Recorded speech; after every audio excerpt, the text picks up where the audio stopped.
D'abord, merci pour les propos que vous avez tenus jusqu'à maintenant.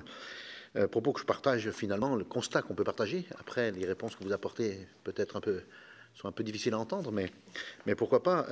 Moi, j'ai une question assez précise. Je voudrais aborder la directive sur les énergies renouvelables, qui est encore en cours de négociation au niveau européen, et le traitement qui est réalisé pour la petite hydroélectricité dans ce texte.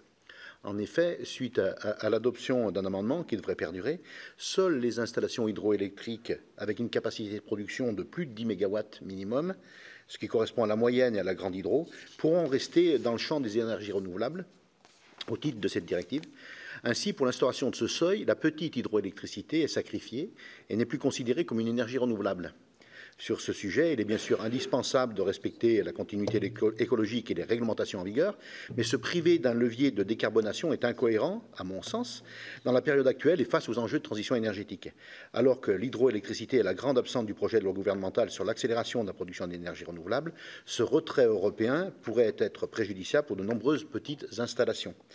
Ainsi, j'aurais souhaité savoir si vous aviez éventuellement des éléments sur le traitement de l'hydroélectricité au niveau européen, et plus spécifiquement, du coup, pour la petite hydro. Merci.